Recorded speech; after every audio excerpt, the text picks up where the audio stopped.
Everyone needs a coach. It doesn't matter whether you're a basketball player, a tennis player, a gymnast, or a bridge player. My bridge coach, Sharon Osberg, says there are more pictures of the back of her head than anyone else's in the world. Sorry, Sharon. Here you go. We all need people who will give us feedback. That's how we improve.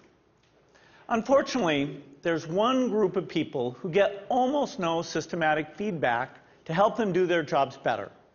And these people have one of the most important jobs in the world. I'm talking about teachers. When Melinda and I learned how little useful feedback most teachers get, we were blown away.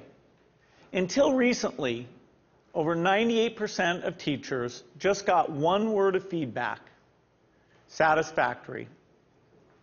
If all my bridge coach ever told me was that I was satisfactory, I would have no hope of ever getting better.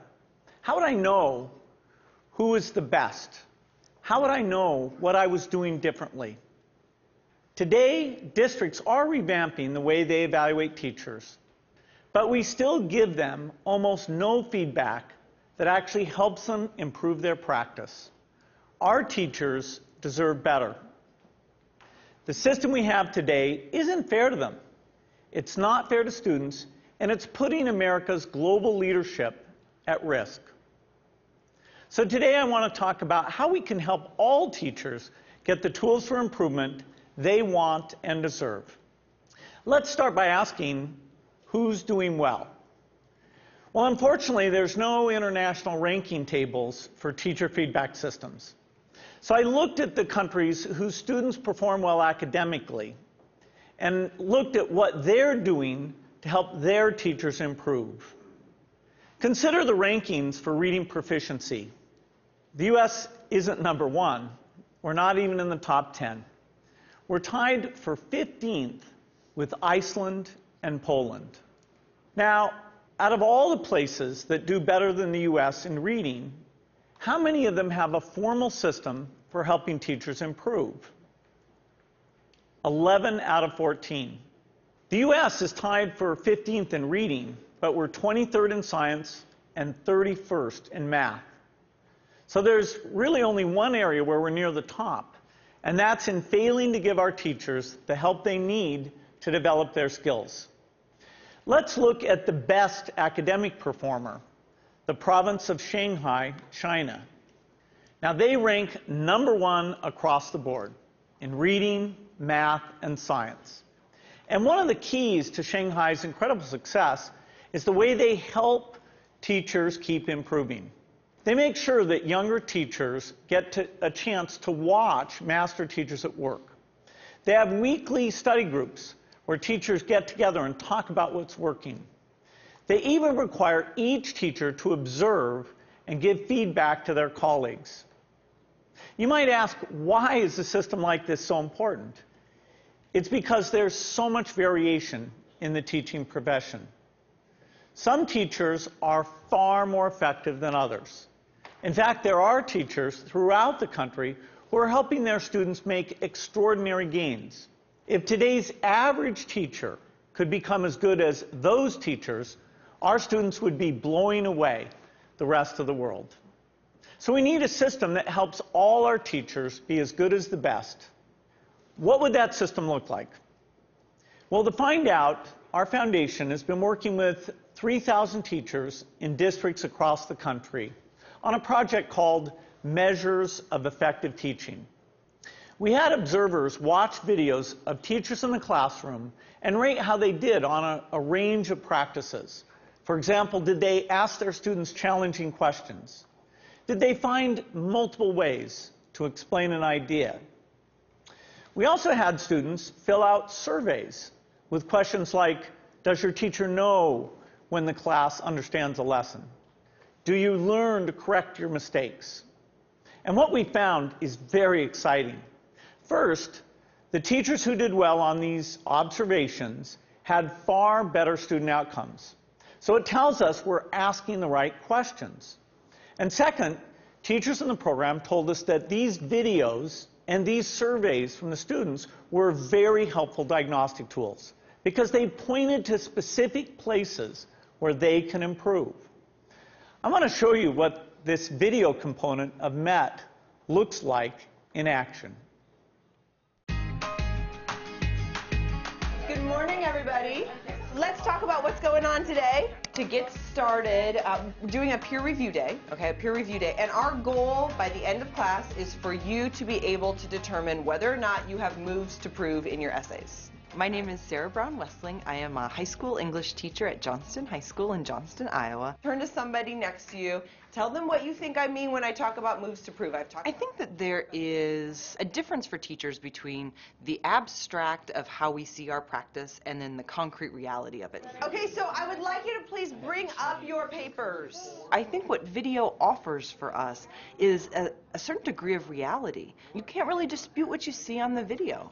And there is a lot to be learned from that. And there's a lot of ways that we can grow as a profession when we actually get to see this.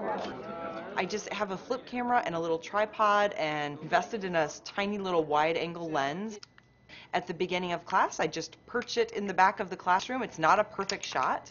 It doesn't catch every little thing that's going on, but I can hear the sound, I can see a lot, and I'm able to learn a lot from it. So it really has been a simple but powerful tool in my own reflection. All right, let's take a look at the long one first, okay?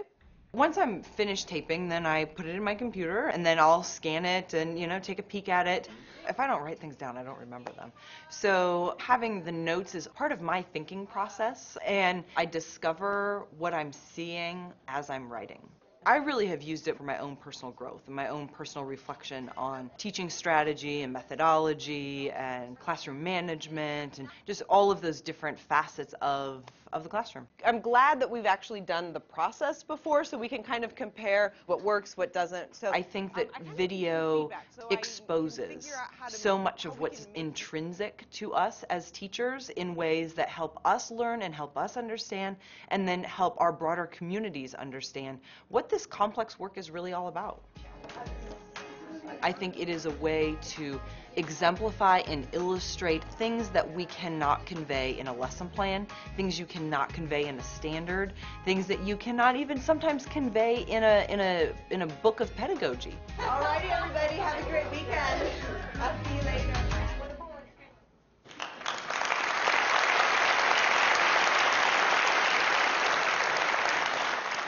One day, we'd like every classroom in America to look something like that.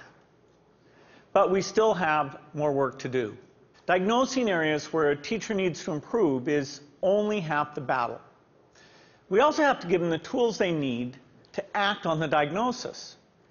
If you learn that you need to improve the way you teach fractions, you should be able to watch a video of the best person in the world teaching fractions. So building this complete teacher feedback and improvement system won't be easy. For example, I know some teachers aren't immediately comfortable with the idea of a camera in the classroom. That's understandable. But our experience with MET suggests that if teachers manage the process, if they collect video in their own classrooms and they pick the lessons they want to submit, a lot of them will be eager to participate. Building this system will also require a considerable investment. Our foundation estimates that it could cost up to $5 billion. Now that's a big number, but to put it in perspective, it's less than 2% of what we spend every year on teachers' salaries. The impact for teachers would be phenomenal. We would finally have a way to give them feedback as well as the means to act on it. But this system would have an even more important benefit for our country. It would put us on a path to making sure all our students get a great education, find a career that's fulfilling and rewarding, and have a chance to live out their dreams. This wouldn't just make us a more successful country. It would also make us a more fair and just one too. I'm excited about the opportunity to give all our teachers the support they want and deserve. I hope you are too. Thank you.